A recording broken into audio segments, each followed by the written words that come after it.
على أشرف الأنبياء المرسلين سيدنا محمد وعلى آله وصحبه أجمعين.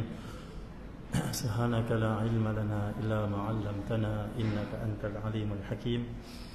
ولا حول ولا قوة إلا بالله العلي العظيم. رب اشرح لي صدري ويسر لي أمري واحلل عقدة من لساني يفقهوا قولي. سدد لساني واهد قلبي بحق سيدنا محمد صلى الله عليه وسلم. اللهم صل وسلم وبارك على سيدنا محمد. Fama la nihayata li kamalihi wa 'indi kamalih. Muliakan Tuan Kursi Surau Najahiyah, Tuan Imam, Bersani Tuan Kuasa, muslimin dan muslimat yang dirahmati oleh Allah Subhanahu wa taala. Terima kasih kepada pengurusi yang mengadu-adukan kuliah kita pada malam ini, dan Allah memberkati dan merahmati pengurusi kita, Tuan Imam, semua ahli Tuan Kuasa yang berusaha untuk menghidupkan bulan yang agung ini dengan program-program yang sangat baik. Di antaranya adalah majlis-majlis ilmu, insya-Allah. Muslimin dan muslimat yang dirahmati oleh Allah Subhanahu wa taala, dalam masa lebih kurang 15 minit lebih kurang, insya-Allah. Mari sama-sama kita bermuhasabah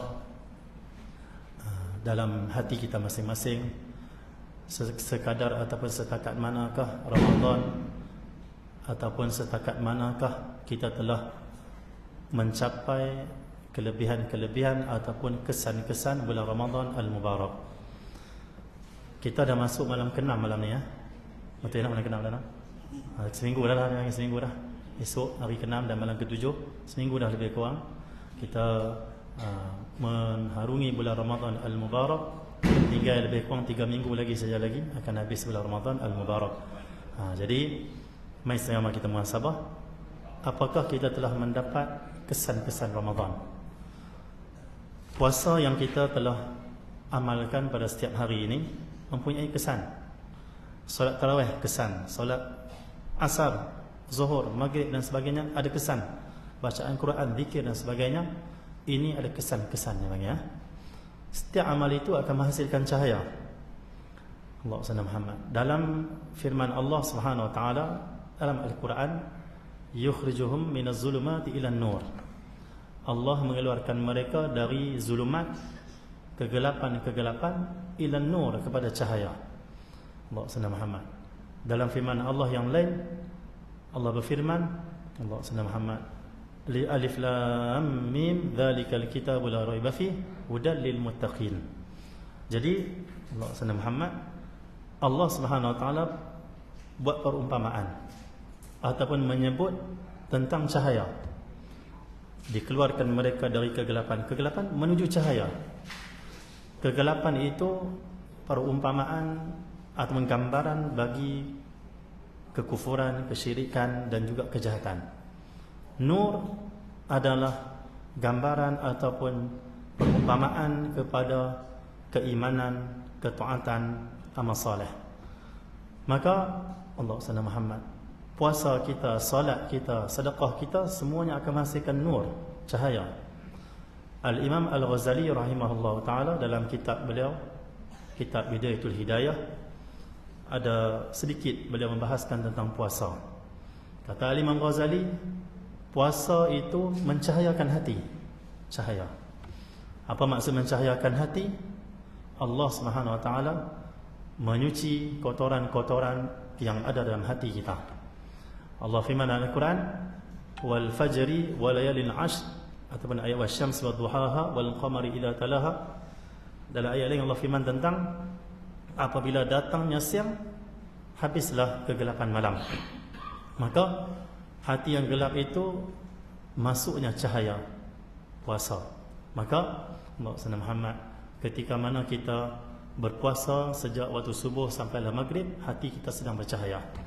Dan sedikit demi sedikit kotoran dan juga kegelapan dipadamkan oleh Allah Subhanahu wa taala.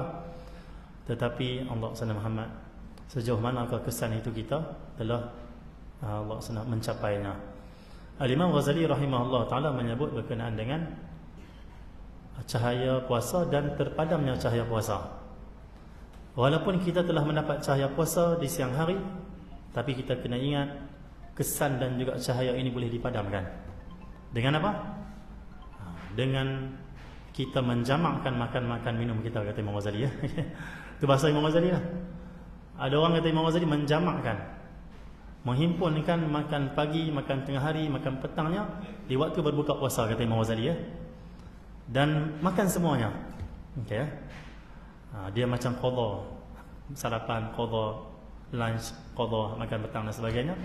Maka dia makan semuanya waktu buka puasa. Kata Imam Ghazali, ini salah satu sebab terpadamnya cahaya dalam hati. Alhamdulillah. Sehingga orang itu pada siang hari dia telah meningkat di sisi Allah dan dia telah mendapat cahaya-cahaya hidayah Allah, tetapi dia padamkan waktu maghrib, esok dia mula bawah balik. Esok naik, dia padam balik, dia mula bawah balik. Sehingga Imam Ghazali kata, habis Ramadan tidak berubah dia punya sifat dan juga keadaan hati. Karena Allah telah mengangkatnya, tetapi dia telah memadam kelebihan-kelebihan yang diberikan oleh Allah Subhanahu Wa Taala. Ini tak apalah. Jadi Allah Sayyidina Muhammad, yang pertamanya secara ringkasnya saya nak ajak kita bermuhasabah bagaimanakah kita menjaga kesan-kesan ibadah dan juga kesan-kesan puasa khususnya lah ya. Nak tahu tak cahaya itu tak terpadam di hati kita? Kalau kita nak tahu, ukurannya pada malam hari. Karena kata ulama, apa yang kita buat pada siang hari, ukuran siang hari itu ukuran pada malam hari.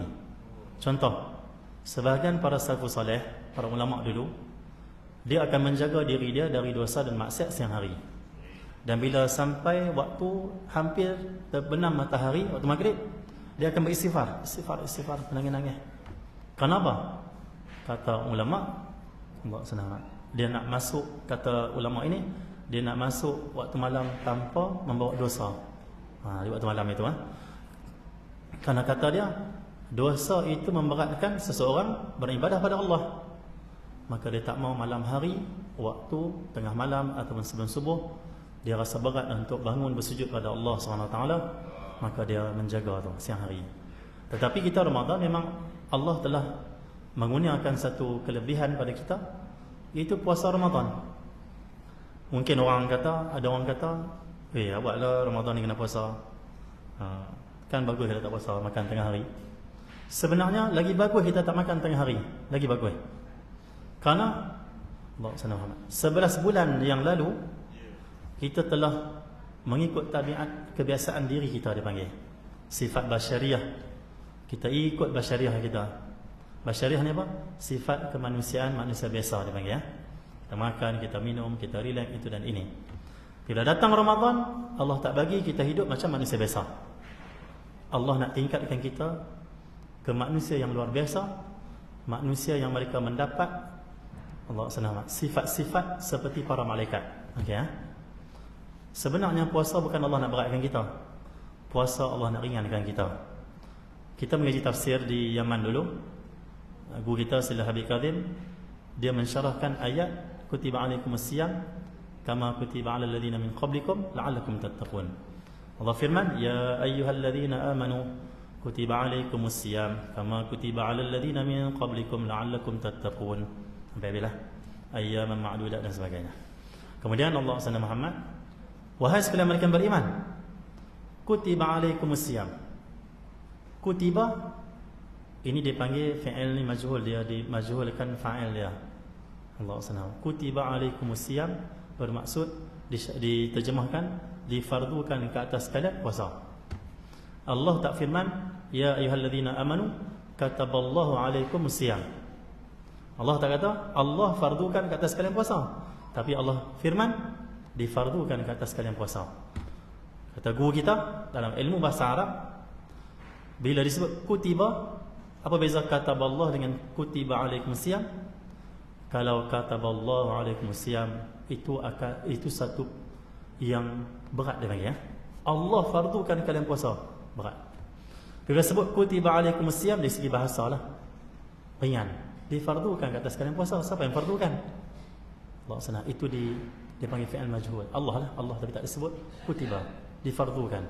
Ini salah satu daripada ayat Quran isyarat kepada kefarduan puasa ke atas kalian wahai umat Nabi Muhammad, satu keringanan dari Allah SWT. Keringanan. Puasa zaman dulu Allah SWT tak boleh makan siang hari, kemudian boleh berbuka puasa pada waktu maghrib. Selepas habis makan solat isyak, sudah tidak boleh makan. Tak boleh makan dah. Lepas insya' malam tu sampailah esok maghrib baru boleh makan balik. Berat. Tetapi Allah SWT meringankan kita, umat Nabi SAW, dengan puasa hanyalah pada siang hari.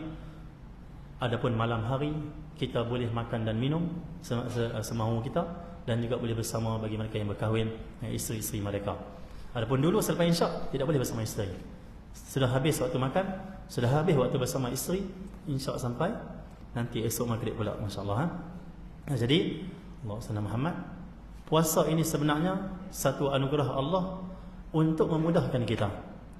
Kerana selama ni kita hidup, kita disusah payahkan oleh hawa nafsu kita, yang sentiasa mengheret kita ke arah yang menyebabkan kita akan menderita di dunia dan juga di akhirat.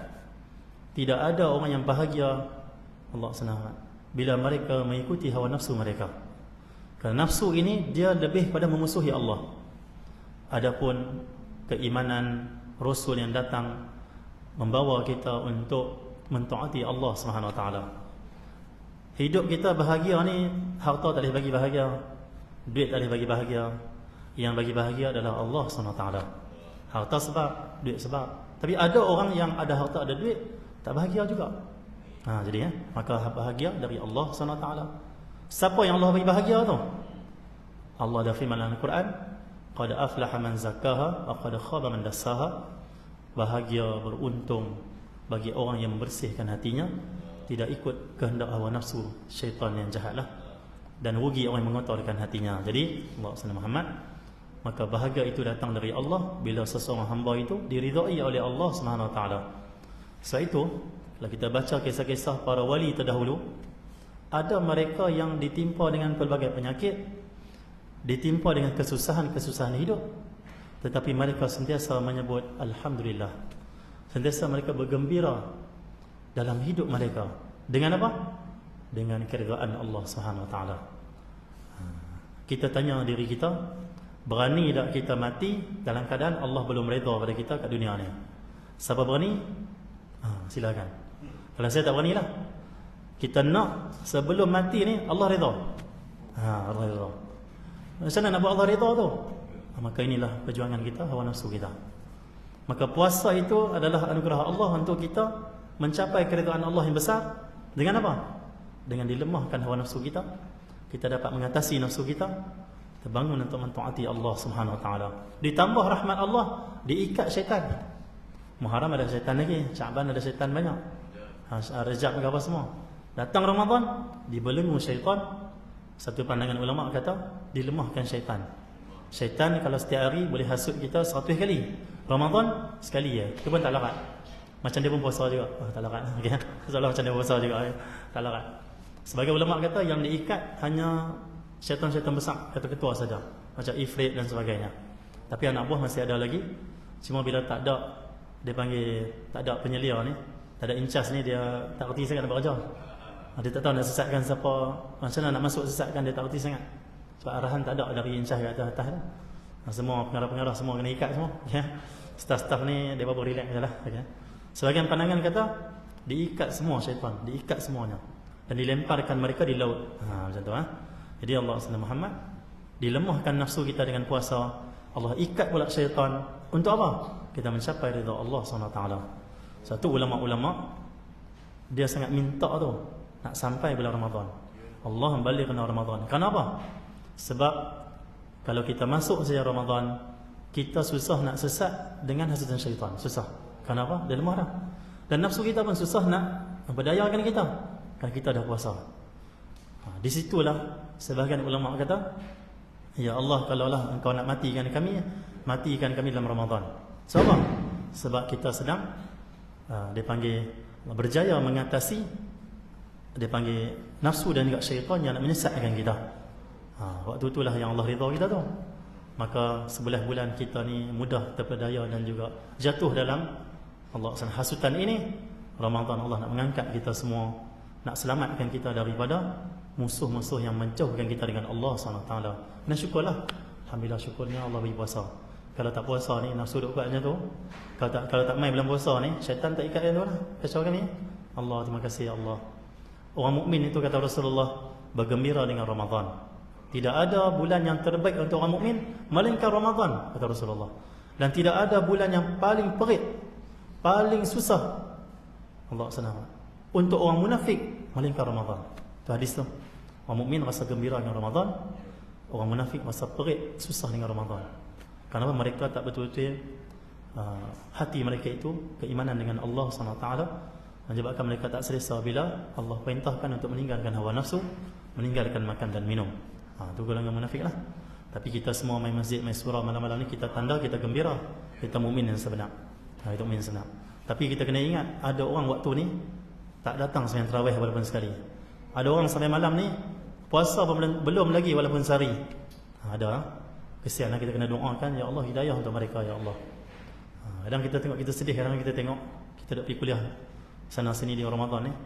Kadang kita tengok waktu tarawih tu masih lagi ada orang duduk di kedai kopi, minum-minum. Mukmin tu Islam. Kita sangka baiklah mungkin dia dah solat tarawih nanti ke 12 malam. Solat tarawih ni dia ada sampailah azan subuh habislah. Mungkin kita sangka baiknya, tapi tak tahulah yang Allah Alam. Sedih pada juga. Orang azan isyak tak peduli, tarawih tak peduli, witir tak peduli. Bagi dia Ramadan dengan bukan Ramadan sama saja. Ini bahaya, na'udzubillah min dzalik. Maka ini rahmat Allah. Allah kurniakan pada kita Ramadan al-Mubarak. Jadi Allah Sayyidina Muhammad saya nak ajak yang pertama sekali kita menjaga kesan-kesan ini. Tanda dia apa? Tanda dia hati kita semakin lembut bila puasa kita diterima oleh Allah dan juga mendapat cahaya. Imam Ibn Athaillah As-Sakandari dalam kitab Hikam kata, kita boleh tahu Allah terima ibadah kita. Boleh tahu? Cara dia macam mana? Cara ni pengalaman wali-wali lah ulama. Cara dia, selepas kita beribadah, keadaan hati kita lebih baik dari sebelum tu. Kalau kita sebelum beribadah ni, sebelum puasa ni, hati kita ada hasad dengki, ada dendam, ada macam-macam, dan akhlak kita pun tak baik. Bila kita datang bulan Ramadan, bila datang Ramadan kita berpuasa, semakin kita menjaga lidah, semakin kita menjaga mata, semakin lembut hati kita. Tanda Allah terima. Tanda Allah terima. Kalau sama saja ibadah dengan tak ibadah, ada masalah tu. Mungkin hati kita kurang ikhlas, mungkin kita buat salah tak kena dan sebagainya, ada adab ditolak oleh Tuhan, kita tak ada perubahan lagi ya. Kalau saya nak tanya pada diri saya dan kita semua, lembut dah lagi hati kita dah seminggu Ramadan? Lembut dah lagi hati kita? Nak tanya macam tu pada diri saya lah dan kita semua. Nabi SAW bersabda, berusahalah kamu untuk menangis walaupun sebesar kepala lalat saja yang mata tu. Kepala lalat kecil yang mata setitik tak apa, kata Rasulullah. Yang penting usahakan untuk menangis. Kenapa? Karena kata Rasulullah, 3 mata yang dipelihara dari bakaran api neraka. 3 mata. Yang pertama, mata yang dijaga dari yang haram. Benda haram dia tak mau tengok, dia tutup. Dia paling mata dia. Yang kedua, mata yang dijaga mata yang berjaga di jalan Allah. Orang berjihad, berperang, ataupun polis, askar dan sebagainya, menjaga sepadan negara, menjaga keamanan. Itu satu jihad, menjaga keamanan negara. Maka mata mereka tak akan kena azab Allah SWT. Yang ketiga, dan termasuk mata yang berjaga di jalan Allah, kita datang majlis ilmu. Kerana majlis ilmu ni fi sabilillah, di dalam hadis Nabi kita berjaga bersengkang mata macam tu dengan kuliah. Walaupun mengantuk sikit sebab mungkin buka puasa banyak sangat makan ke apa. Setengah orang tak banyak makan, setengah orang dia makan lepas tarawih, dia tak makan, tak apalah, mengantuk sikit, letih sikit. Tapi kita berjaga juga, maka ni tak kena bakaran api neraka Allah SWT. Yang ketiga, mereka yang menangis, mereka yang menangis kerana Allah SWT. Dia bersabda 7 golongan yang akan dapat naungan arash, teduhan arash di waktu matahari sejengkai saja, panas sebuah mahsyar ni. Tapi ada manusia yang teduh, mereka tak rasa panas. Siapa dia? Mereka yang duduk seorang-seorang dalam keadaan menangis kerana Allah SWT. Kena ada dalam Ramadan ni. Maka 7 hari dah sepatutnya Ramadan membersihkan hati kita. Sepatutnya Ramadan ini telah melembutkan hati kita. Kalau tak lembut juga, kita kena menangis atas kerasnya hati kita semua. Kita menangis macam itulah. Kata ulama, kalaulah kalian tidak boleh menangis kerana Allah, kerana zikir, kerana baca Quran, kerana bertaubat pada Allah, kalau tak boleh keras sangat hati, maka tangisilah kekerasan hati kalian. Itu lagi beratlah dia panggil Kata Tok Guru saya, Tok Guru Rifai kata, kalau payah sangat nak menangis, pergi dapur, potong bawang, ambil bawang duduk atas sejadah, kecil, pergi menangis juga. Okey Ada seorang guru saya, seorang lagi kata, kita ni payah sangat nak menangis, kata tu guru saya. Satu hari pergi tengok cerita Hindustan. Tak sebab tak apa nak, macam dia tengok kan. Tengok sedih sangat cerita Hindustan ni, banyak sedih. Dia memang feeling tu lain macam lah. Awak tu turun air mata tu cepat-cepat stop Hindustan, pergi atas sejadah, munajat dengan Tuhan, kata guru saya kan. Gunakan peluang tadi air mata yang keluar untuk kita ubah channel kita, menangis pula kerana Allah SWT. Guru saya kata. Jadi usahakan menangis kerana Allah. Kenapa? Air mata ni lah yang akan menyelamatkan kita dari azab Allah. Yang terakhir, Nabi SAW diperlihatkan kepada Rasulullah di dalam neraka itu bakaran yang sangat dahsyat. Tiba-tiba Sayyidina Jibril, ada satu hadis lah, Sayyidina Jibril bawa satu bekas ada air, satu bekas mangkuk ada air. Tu api tu bakaran api neraka. Diperlihatkan macam tu lah. Tiba-tiba Sayyidina Jibril ambil bekas air yang ada air tu, dia simbah dekat api tu, terpadam semuanya. Maka kata Rasulullah, wahai Jibril, apa air tu? Kata Sayyidina Jibril, wahai Rasulullah, inilah air mata umatmu yang menangis kerana Allah. Air mata mereka dapat memadamkan api neraka yang nak membakar mereka. Maksudnya, kata ulama, maksud mata tak kena bakaran api neraka, maksudnya apa? Seluruh badan dia lah, seluruh tubuh dia. Takkanlah mata dia dalam syurga, dia dalam neraka pula. Mata saya dalam syurga, tidak. Mata tak dibakar, seluruh jasad tidak dibakar. Kenapa? Di dunia ni, sebelum mati, selalu menangis kerana Allah SWT. Penting menangis. Menangis ni macam hujan. Malam ni hujan. Hujan turun membersihkan debu-debu di jalanan, membersihkan kotoran. Maka air mata yang turun ini membersihkan hati-hati kita yang kotor. Guru saya kata air mata ada dua jenis. Guru saya sebut, boleh try tengok. Yang pertama air mata dia panas. Yang kedua air mata sejuk. Pernah rasa tak? Kalau kita ni istighfar, taubat pada Allah, menangis, air mata kita turun panas. Maksudnya ada dosa-dosa yang kita buat, itu dosa itu setengah diampunkan oleh Tuhan. Kita berdosa, dia panggil dosa. Ada waktu kita taubat, istighfar ataupun beribadah, menangis, dia mesti sejuk. Sebenarnya Tuhan telah ampunkan dosa kita yang sebelum ni. Yang mata ni keluar adalah ayat mata yang memang anugerah Allah SWT lah. Di samping memang bersihkan lagi hati kita lah. Dan saya pun macam betul ya ke? Saya cuba buat. Cuba try. Cuba kita check maksudnya. Selalu kita tak peduli pun ayat mata keluar macam mana. Cuba check ada panas tak? Ada sejuk? Ada apa banyak? Ada. Kalau kita boleh check. Tak apa yang pentingnya, tak pentingnya tu. Yang penting sentiasa menangis kerana Allah. 8 rakaat, 11 rakaat setiap malam ni tarawih, takkanlah tak ada satu saat pun menangis kerana Allah SWT. Takkan tak ada kot. Kita ni hamba Allah ni, kita hamba, takkan hamba ni tak menangis dengan Tuhan. Hamba mesti rasa hina, rasa lemah, menangis kerana Allah SWT, insyaAllah. Jadi sekadar itu dululah. Dan Allah memberkati kita, merahmati kita semua, dan kita mendapat naungan arsy Allah. Allah lembutkan hati kita, insyaAllah. Allah jadikan mata kita sentiasa menangis kerana Allah SWT. Amin ya rabbal alamin. Dan Allah jadikan Ramadan tahun ni Ramadan paling banyak kita menangis kerana Allah SWT, sehingga kita diampunkan dan diselamatkan dari azab Allah SWT. Rabbana atina fid dunya hasanah wa fil akhirati hasanah wa qina adzabannar. Sallallahu alaihi wasallam Muhammadin wa ala alihi ajma'in. Walhamdulillahirabbil alamin.